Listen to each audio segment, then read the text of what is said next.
We are now less than 5 months away from the total solar eclipse. So these are the big cities in the path of totality, which means you're going to see the sun's corona, Bailey's beads, and all kinds of incredible things. It really is an incredible experience. So I'm just going to ask you, which city out of these would you like to see the eclipse in? I'd go home. I'd go right to my parents' my hometown, which is right here in the Adirondacks, upstate New York. I believe my dad is watching right now. He was just texting me. And my cousin, who lives in New Hampshire, she's watching, but I believe she's in like mid. So she needs to go home. She needs to go back home. So here's why I show you this, because we're 5 months out. So what's the weather going to be? Well, obviously we can't make it a forecast, an accurate forecast for 5 months out. But what we can do is look at the predominant weather patterns.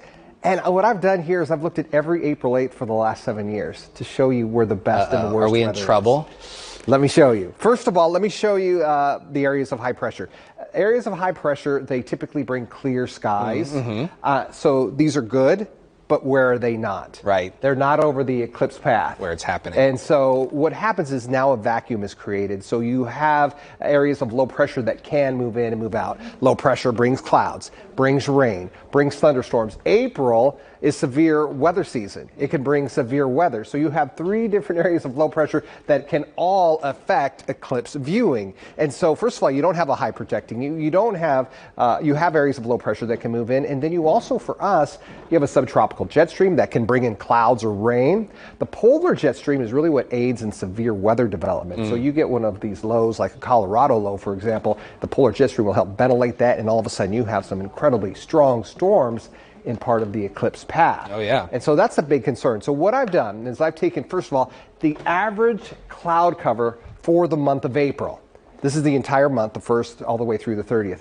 Look at where you are. Wow. You have an 80% chance of having clouds on the eclipse day. Snow, actually. Yeah. These folks, my hometown could be buried in feet of snow. Now, buried in snow and clear skies is great. Oh, beautiful, yeah. Buried in snow is falling at the time, and cloudy is bad. No 50% bueno. chance here in the Midwest all the way into parts of Texas. And then where's our best viewing?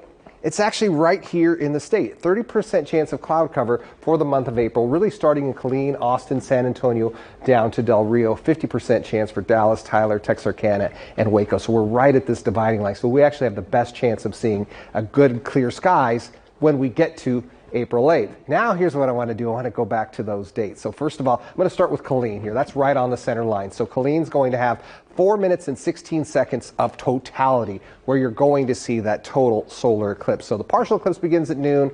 3 o'clock is when it ends. And again, look at the timing here. Severe weather season. If there are storms, they typically happen in the afternoon. So let's start with April 8th, 2017. So first of all, here's your family. What are you seeing?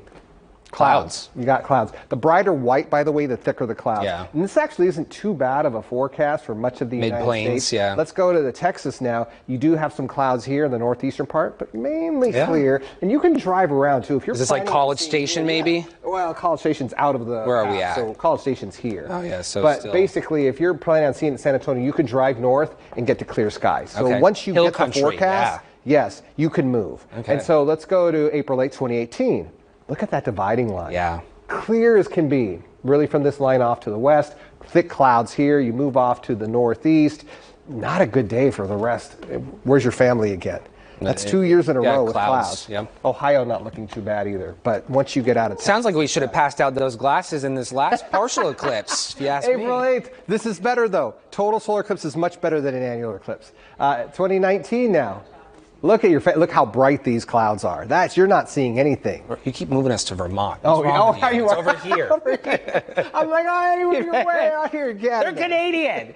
Again, let's look at Texas. This is a pretty good forecast. Look at that. This was in 2019. 2019, you have some high clouds. Let's go to 2020. Not too bad. West, this is the first time West Texas, though, is seeing some pretty thick clouds. So that's 2020. You move off to the rest of the country. Wow, looking pretty good. Okay, what do we got here? Very cloudy. Where's your family again? Right here. Clouds again. Put an X right there. By the way, there was severe weather this year. 31 tornadoes along the eclipse path, and you know that there can be traffic that gets stuck. Yeah. That's a bad thing with severe weather. 2021, again, your family, looks pretty good. Yeah, very clear. 2021. Colorado low. Do you see that? Not so. In Ohio Valley, yeah. River right? Valley. And then Texas, not bad. A few high clouds, but again, you really want clear skies. And we'll wrap it up here, 2022. How great is this for Beautiful. the entire state Clear. of Texas? Once you get out of Texas, this is an awful day. Hoping for a repeat from That's 2022, really, right? really bad. Yeah. And then 2023 looks pretty good. No, not down here, though. No. For New York, yes. By the way, we had an inch of rain the day before this year, April 7th. Wow. It was a really rainy month for us, but Okay. not a good forecast for us. This year, the northeastern part of the state looking pretty good. This was a lot of fun. Great perspective. Yeah, things keep in mind, prepare for the worst because we're in April. Yeah. Don't get stuck because of severe weather season. And you can drive to clear skies, especially here in Texas. Once you know the forecast, you can know where to go with clear skies. And by the way, if you want the details of this, just scan right here. And I have the whole entire article, all the images if you want to take a better look, of course, for you, for example. Okay, let's look exactly at where I love that. live. That's a lot of fun. Yeah.